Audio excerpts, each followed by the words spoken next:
Kayamkulam Nadakkavu LP സ്കൂളിൽ management വാങ്ങിയ ബസിന്റെ ഫ്ളാഗ് ഓഫ് നടത്തി. നഗരസഭാ ചെയർപേഴ്സൺ P. ശശികല ഉദ്ഘാടനവും ഫ്ളാഗ് ഓഫും നിർവഹിച്ചു. കായംകുളം നടക്കാവ് LPSൽ കുട്ടികളുടെ സുരക്ഷിത യാത്രയ്ക്കായി സ്കൂൾ മാനേജ്മെന്റ് വാങ്ങിയ ബസിന്റെ ഫ്ളാഗ് ഓഫ് ചടങ്ങ് നടന്നു. വാർഡ് കൗൺസിലർ അൻസാരി കോയിക്കിലേത്ത് അധ്യക്ഷത വഹിച്ചു. നഗരസഭാ chairperson P. Sasikala flag off നിർവഹിക്കുകയും ഉദ്ഘാടനം നിർവഹിക്കുകയും ചെയ്തു. പോകുമ്പോൾ നമ്മളെല്ലാം ആഗ്രഹിക്കുകയാണ്, നമ്മൾ കുഞ്ഞുങ്ങളൊക്കെ ആഗ്രഹിക്കുന്നുണ്ട് എനിക്കൂടി ഇങ്ങനെ ഒന്ന് പോയാൽ കൊള്ളാം. പക്ഷെ നമുക്ക് തൊട്ടടുത്ത സ്കൂള്, ഏറ്റവും നന്നായി പഠിപ്പിക്കുന്ന സ്കൂള്, മറ്റു ഭൗതിക സാഹചര്യങ്ങളെല്ലാം തന്നെ ഒരു മടിയും കൂടാതെ ഒരുക്കുന്ന മാനേജ്മെൻറ്റ്, അതൊക്കെ ഉള്ളപ്പോൾ നമുക്ക് അങ്ങനെ ഇങ്ങനെ അല്ലേ ബസ്സിലൂടെ വരാൻ കഴിയുമെന്ന് പറയുമ്പോൾ വലിയൊരു അനുഗ്രഹമായിട്ടുണ്ട്. തീർച്ചയായിട്ടും ഞാൻ ഈ സ്കൂൾ മാനേജ്മെൻറ്റിനെ അഭിനന്ദിക്കുകയാണ്.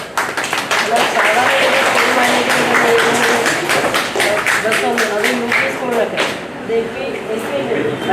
LP സ്കൂളിലൊന്നും അങ്ങനെ ഒരു മാനേജ്മെൻറ്റ് പിന്നെ ബസ്സൊന്നും അങ്ങനെ വിടുന്നതല്ല.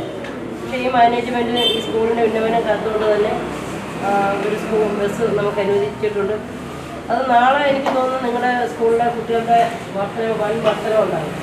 കാരണം കുട്ടികൾ ഇപ്പോൾ രക്ഷകർത്താക്കൾ ആഗ്രഹിക്കുന്ന ഒറ്റ കാര്യമുണ്ട്, മറ്റുള്ള എങ്ങനെ പോകണമെന്നാണ്. കൈയും കോട്ടും ഒക്കെ ഇട്ട് അതുപോലെ തന്നെ നല്ല ഷൂവും സോക്സും ഒക്കെ ധരിച്ച് സ്കൂൾ ബസ്സിലോട്ട് വന്നിറങ്ങുക, ഒന്ന് വീടിൻ്റെ മുറ്റത്തൊന്ന് കയറി ഒന്ന് വന്നിറങ്ങുക. രക്ഷകർത്താക്കൾ ആഗ്രഹിക്കുന്ന അത്രയേ ഉള്ളൂ. അതാണ് ഇവിടെ നമുക്കിപ്പോൾ സാക്ഷാത്കരിക്കാൻ പോകുന്നത്.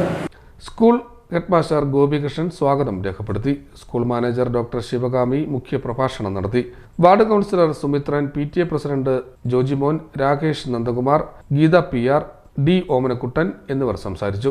സ്റ്റാഫ് സെക്രട്ടറി രഞ്ജിത R നന്ദി രേഖപ്പെടുത്തി. CDNet news, Kayamkulam.